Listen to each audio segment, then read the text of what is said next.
که ما امروز در اینجا قرار داریم پایگاه سیاکوه نام دارد و این یکی از پایگاه‌های بلندکوهی انستیتوت بوتانیکا فیزیولوژی و ژنتیک می باشد. نقش پایگاه‌ها در تشکل و بنیاد ساحه‌های گوناگون علم خیلی مفید است و تکیه‌گاهی که ما در اینجا قرار داریم از سالهای 60 اینجا بنیاد گردیده است و خیلی که شما در اینجا شاهدی این گوناگونی بیولوژی که در اینجا هستید. این اساساً اگر گیریم پایگاه‌هایی که در سیستم اکادمی علم‌های جمهوری تاجیکستان یا اینکه الحال سیستم الحال اکادمی ملی علم‌های تاجیکستان میگویند یک چند جایها با واقع گشتن نسبت به سطح بحر. یکی از پایگاه‌ها در بیشه پلنگان در سطح بحر 350-400 متر، دیگرش در کاندره 1100 متر و این پایگاه بلندکوه‌ترین که سیاکوه نام دارد در بلندی 2400 متر واقع گردیده است.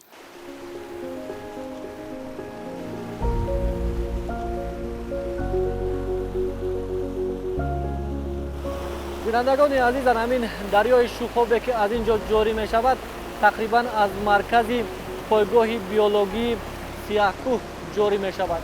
باید بگویم که مقصد اساسی سیاکوه نام گذاشتن این منطقه در آن بوده است که قسمت بیشتر این مکان را کوههای رنگ سیاه تشکیل می دادند و از روی گفتیم عالمان این منطقه یعنی این پایگاه در بلندی 2400 متر از سطح بحر جای دارد که بسیار یک طبیعت زیبا و دیدنی هست. اینجا نامگوی بسیاری گیاهای شفابخش، گیاهای خودروی غذایی می رویند و همچنین باید بگویم که بیش از 60 سال می شود که در این منطقه عالمان کارهای علمی برگزار می کنند و گیاهای نادر را اینجا می بیارند، سنجش می گذارند. یعنی که در عموم اینجا اصلا مکان آموزش گیاهای نادر تاجیکستان است.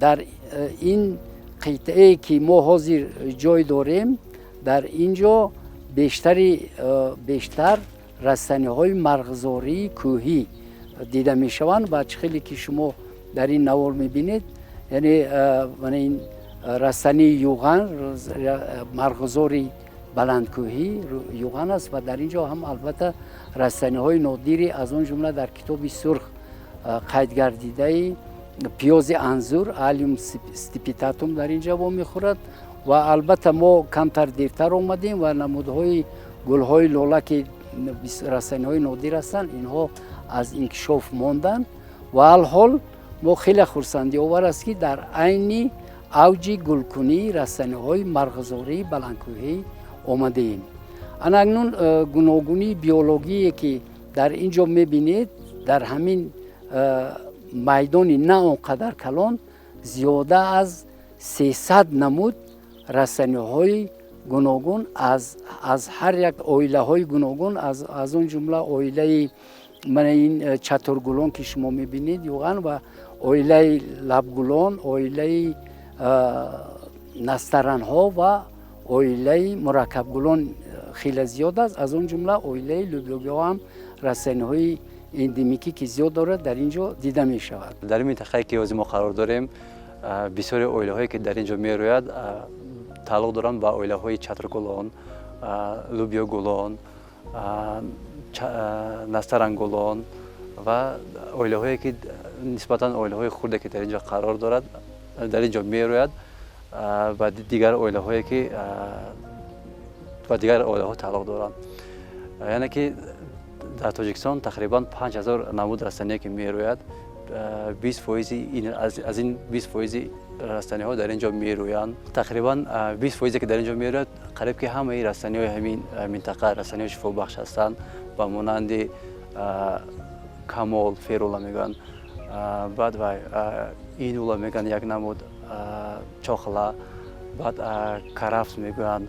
як нуқтаро бояд баён кунем ки навъи қатрабороне ки дар солҳои 86 институт бо ҳамкории олимони беларус ихтироъ карданд, навъи зиде мебошад ки вобаста ба минтақавор шудани ин маҳалла номи зиде гирифтааст. ин қатраборон яъне эспарсет яке аз зироатҳои хӯроки чорум бошад ки дар шароити баландкоҳ хеле ҳосили назм медиҳад ва айни ҳол ин навъи зироати хӯроки чорвоҳ ба аз нав эҳё кардан ниёз дорад. аз ин лиҳоз мо тасмим гирифтем ки ин навъи эспартита қатраборонро дар пойгоҳҳои институт ва қитъаи илмӣ таҷрибӣ зиёд намоем. خیلی که ما در اینجا میبینیم تاثیر آنتروپوژنی حاضر عیان نیست، زیرا که تاثیر آنتروپوژنی یا که تاثیر فعالیت انسان در فصلهای تیر ماه اینجا به نظر میرسد. امروزها در اوج نشو و نمای این رسانه ها البته مردم خواجگیداریشون را پیش برده ایستادند و چاروای آنها حال در این گرد و اطراف ما نیست. وقتی که تیر ماه اینجا اگر ما بیاییم ما میبینیم که در اینجا بغیر از همین درخت و بوته ها دیگر یگان چیز باقی نمیماند. یعنی با زیاد شدن اهالی در همین منطقه در ظرف 50 سال اخیر همه خیلی نتیجه آن آمده رساند که رسانه های نادر و از اون جمله رسانه های شفابخش اینجا خیلی شماره و زیچی پاپولیاسیشون کم شده است. البته این گواهی آن است که ما باید این میدان‌های آموزشی ما با یک چیز احاطه کنیم که تاثیر عامل آنتروپوژنی کمتر باشد.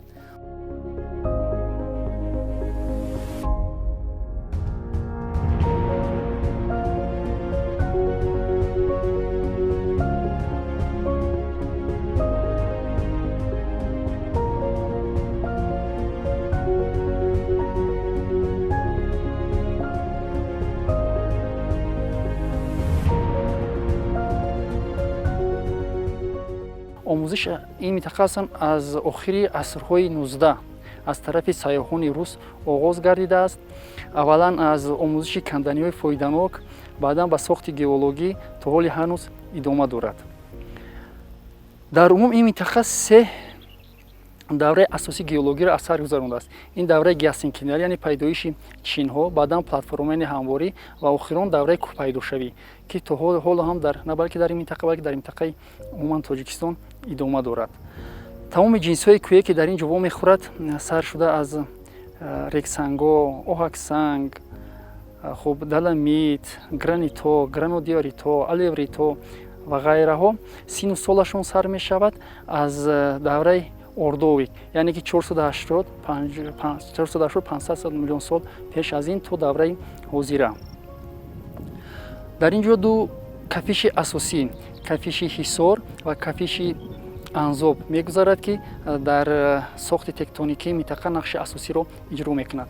اگر از این طرف گیریم قطار کوه حصار و از این طرف یعنی به طرف جنوب غرب گذاشته میرود، از این طرف کوه سنگی نوشته، اینش کوه عثمان طلا میباشد. چخیلی که ما گفتیم از جهتی پیدایش جنس‌های کوهی هم جنس‌های کوهی تکشانی، هم جنس‌های کوهی مگماتیکی و هم جنس‌های کوهی متامورفی وا میخورند. از جهت پیدایش کان‌های کندنی‌های فایده‌ناک این منطقه خیلی مناسب میباشد، چون که هم مینرال‌های معدنی و هم مینرال‌های غیر معدنی وا میخورد و مانند گلینی، اسفالرید، پیرید، ارتین پیرید، غیر معدنی باشد سلستین، ولستانیت، اکسینیت، باریت. و غیر از این منطقه از اشیاءهای خوی مینرالی که برای ساختمان خیلی مهمند وای میباشد، گچ، آهک سنگ، مرمر و غیره ها. بینندگان عزیز، عالمان بر آن نظر هستند که یکی از خصوصیت‌های اساسی که اینجا گیاه‌ها خوب پخته می‌رسند و خوب سبز می‌گردند این بیشتر بودن نورهای اولترا بنفش است. و باید بگویم که بدون آنکه که اینجا گیاه‌های شفابخش هستند و گیاه‌ها نگاه بینی کرده می‌شوند، باز اینجا گیاه‌های غذایی خودروی بسیار می‌رویند که مردم محل جهت غذانوکی آنها را و جهت طبی آنها را хубтар медонанд. ва мутасаддиёни соҳа мегӯянд ки солҳои охир бо тағйири ёфтани вазъи обу ҳаво ё ки дигаргунии иқлим то як андоза шумори гиёҳҳои худрӯй ва ҳамчунин гиёҳҳои шифобахш дар ин минтақа кам шудааст.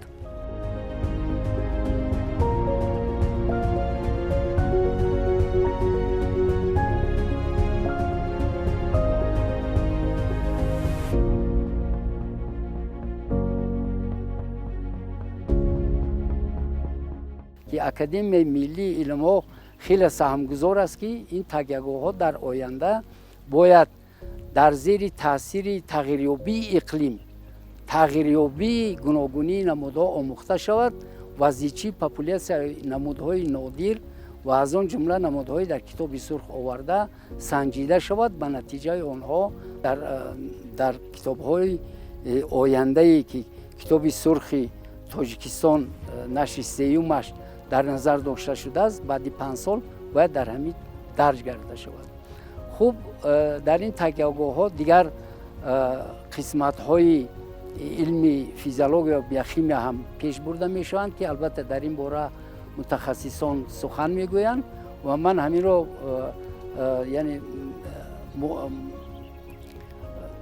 дар хулосаи ҳамин гуфтанӣ ҳастам ки бояд мо чунин такягоҳҳоро зиёд намоем, зеро ки такягоҳҳои беҳтарини мо ки дар болои ағбаи анзо буд вай дар солҳои номусоидӣ аз байн рафт. Бояд такягоҳи анзобро мо албатта бунёд кунем, зеро ки дар таъсири тағйирёбии иқлим пеш аз ҳама растаниҳо ва набототи баландкӯҳ зарар мебинад ва он нишондиҳандаи он аст ки тағйироти иқлимӣ ба сӯи гармӣ чӣ қадар ба иқлим ба гуногунии биологии мо таъсир мерасонад. дар ин қитъаи таҷрибавӣ якчанд навъҳои гандуми мулоим ки аз коллексияи умумиҷаҳонии институти муитtifоқии Россия ВИР ва дигар муассисаҳои тадқиқотии Россия оварда шуданд.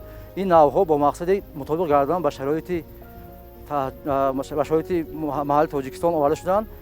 ин навъҳоро мо дар якчанд минтақаҳои гуногуни экологӣ мекорем. якум дар минтақаи қитъаи илми таҷрибаи институт дар баландии 835 метр аз сатҳи бар, дуюм дар пойгоҳи баландкӯҳи биологии сиёҳкӯҳ 2400 метр аз сатҳи бар ҷойгир шудааст ва баъди омӯзиши бисёр навъҳое ки дар гандуме ки дар коллексияи умумиҷаҳонӣ ки ба институт оварда мешаванд, мақсади асосии мо аз омӯзиши хусусиятҳои биохимияи физиологияи онҳо ва инчунин генетикии онҳо ва хусусиятҳои мутобиқшавии онҳо ба шароити маҳал мебошад. чӣ ки мо медонем, дар шароити баландкӯҳ афканишоти нурҳои ултрабинafш бисёр зиёд аст. мувофиқи маълумотҳои тадқиқкардаи олимон муқаррар карда шудааст ки афканишоти нурҳои ултрабинafш ва нурҳои фаъоли фотосинтетикӣ дар давоми мавсими сол дар соати яки баъди нисфи рӯзи рост меояд. дар ин вақт миқдори нурҳои фаъоли фотосинтетикӣ 1.5 калория сантиметр дар як дақиқа ташкил медиҳад.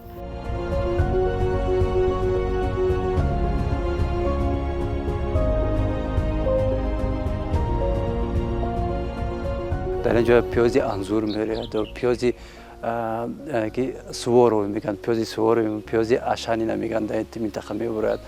баъд бисёр растаниҳо аз оилаи лабголон ба монанди зизифро мегӯянд, яъне ки ҷамбелак, баъд кокутӣ мегӯянд ва ҳиперикум перфоратум мегӯянд ба забони лотинӣ, яъне ки зверобой, баъд душица, ориганум титантум, баъд бисёри намуди дигар намудое ки дар инҷо мероянд растаниҳои шифобахш ҳастанд.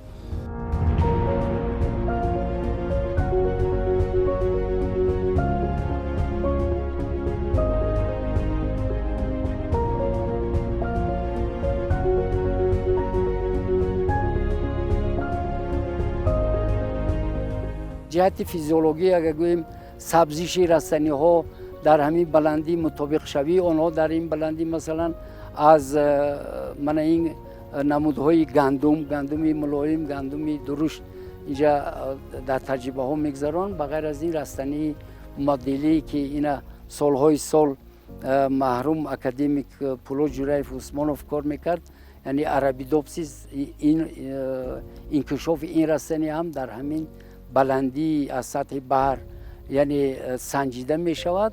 ва ба ғайр аз ин дар инҷо мутобиқшавии расаниҳои шифоӣ ҳам корҳо пеш бурда истоданд ва алҳол дар солҳои наздик мо ба натиҷагирии ин омӯзишҳо, интизори натиҷагирии ин омӯзишҳо ҳастем.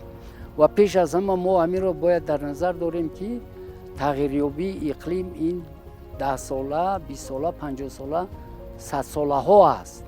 мо аз 100 солаҳо бояд натиҷагирӣ кунем. ва албатта ба мурури замон тағйирёбии иқлим ва гармшавии иқлими мо ба он мерасонад ки захираи обҳое ки дар Тоҷикистон, дар кӯҳсоли Тоҷикистон ба вуҷуд меоянд кам мешаванд.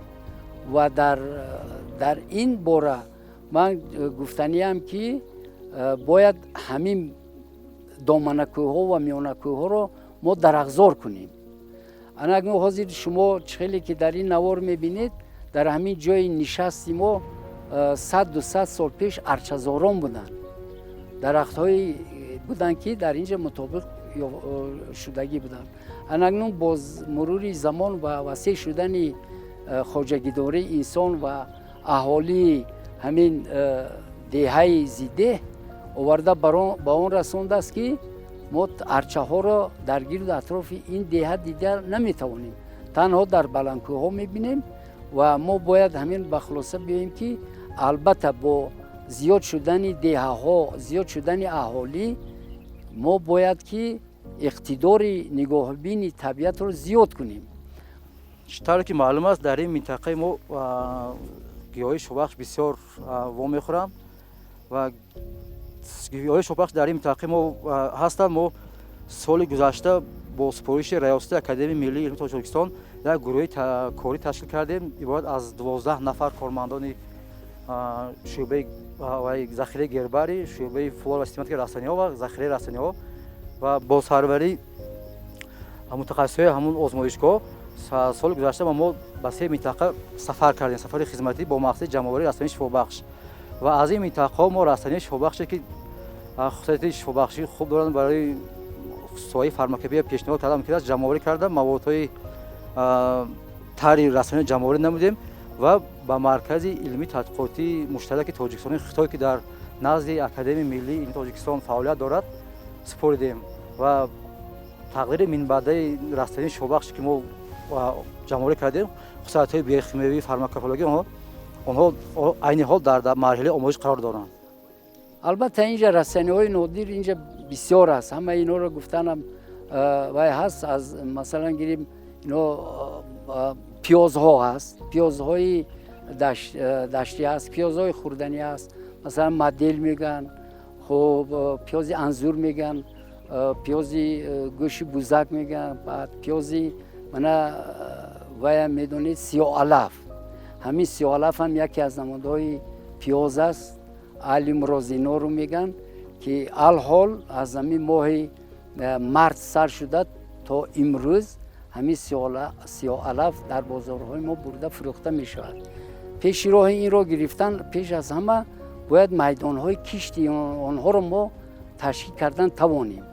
агар дар ҳамворӣ ташкил кардан натавонем, бояд дар ҳамин миёнакӯҳҳо ва доманакӯҳҳо мо бояд майдонҳои таҷрибавии кишти ҳамин растаниҳоро бояд ба роҳ монем. ва албатта ин пешгирӣ мекунад ки ҳамин растаниҳо аз байн нараванд. чизи асосие ки масалан дар ин минтақа диққати тамоми ҷаҳониёро ва аз он ҷумла тамоми олимони Тоҷикистонро ба худ ҷалб кардааст, чихеле пештар гуногунии геологӣ мебошад. вобастагӣ ба ҳамин ҳамасола тамоми донишҷӯёни ки бахши геологӣ дар ин минтақа таҷрибаи худро аз ҳамин минтақа оғоз мекунанд. бар он хотире ки тамоми он равандҳои геологӣ ҳастанд, бар рӯи замин баромад доранд ва барои омӯхтан як аёнияти хуб доранд. равандҳои муосири экзогенӣ ба монанди ярч, баъд тарма фароӣ, хуб ярчканд ва дигар навравандое ки дар ин ҷо мегузарад, албатта аз пеш дида таҳлил кардан осон аст. барои чӣ? Барои он ки ин минтақа чӣ хеле гуфтем дар минтақаи ҷануби Ҳисор ки ҷойгир аст, аз ҷиҳати геологӣ хело фаъол аст. дар ин ҷо кафишҳои ду кафиши калон ҷой дорад, аз он ҷумла чашмое ки дар ин ҷо мебароянд, чашмаи хоҷа Санхок ба ҳамин кафишҳо вобастагӣ доранд, ангидриди карбон. баъдан дарёи Зидӣ, сарчашмаи асосии дарёи Зидӣ аз ана ҳамин ҷо сар мешавад, баъдан ба дарёи Майхӯрак якҷоя мешаванд, сарчашмаи асосии дарёи Душанбе оғоз мегардад.